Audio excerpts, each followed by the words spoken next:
Come here, Julie. Hey, what's up? Sit, sit, sit.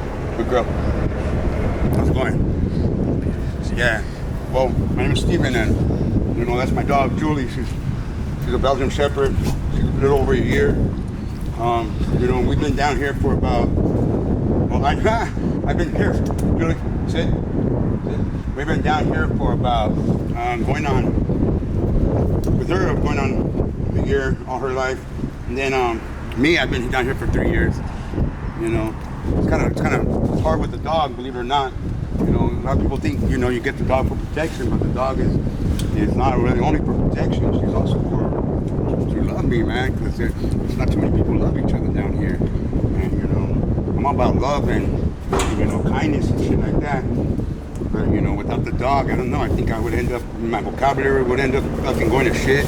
My loving, you walk around with a frown every day, but the dog puts a smile on my face. The dog gets me to like want to wake up and take her for a walk, mess with her. She's my service dog. She's like my emotional service dog.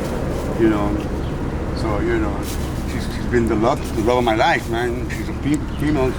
She's literally my dog, my wife, man.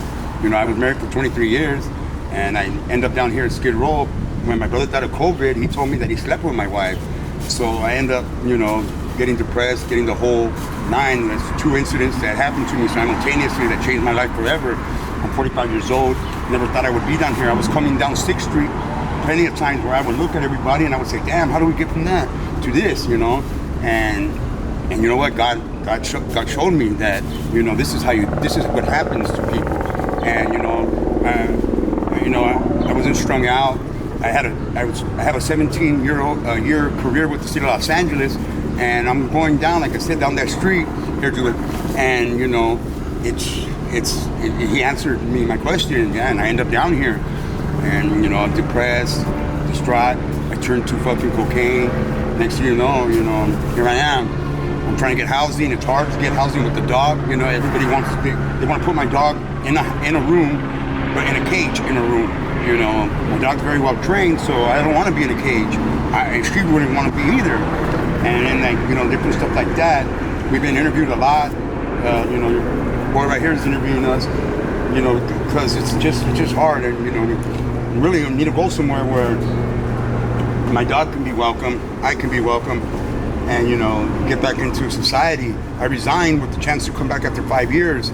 So far I've been resigned for about 3.5, so I'm kind of waiting on that a little bit. But like I said, I'm 45 and I'm just out here, me and my dog. I don't want to say alone because I'm really not. It's me and my dog.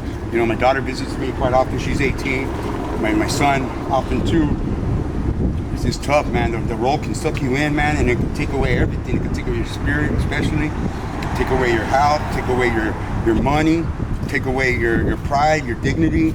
Next thing you know, you end up doing shit that you don't think you've ever done before, And if I didn't fall in love with her, man, I would end up probably falling in love with a prostitute, because that's the only people down here, but it's a hired love, I'm not really not into them, but sometimes you need to have just a person to just talk to.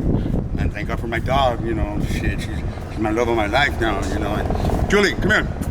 I really can't do anything without her. So what do you think the key is to getting out of this situation?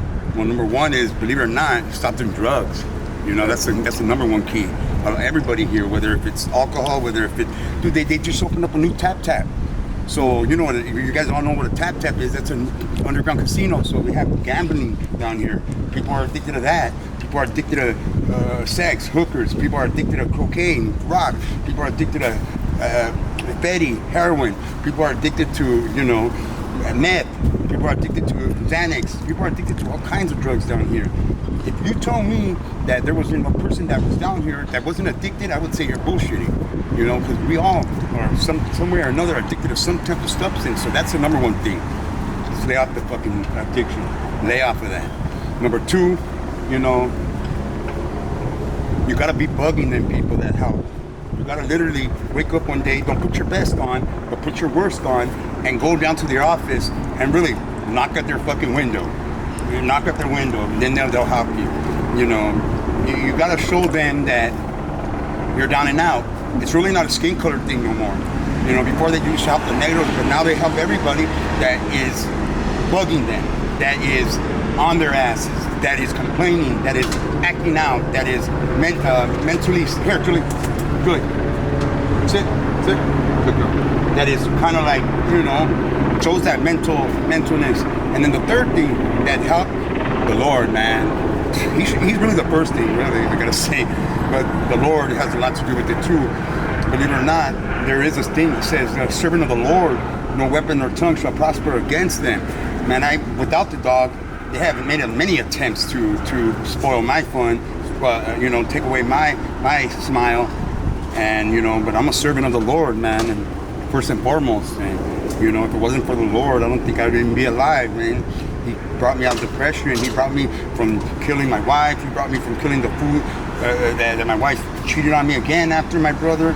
So, you know, it's just, that's the way it goes, you know. Well, thank you for your time, brother. Yeah. God bless you, man. And please say thanks to you for what you did, brother. You stopped it. You offered some food. And I think that's a God blessing, you see.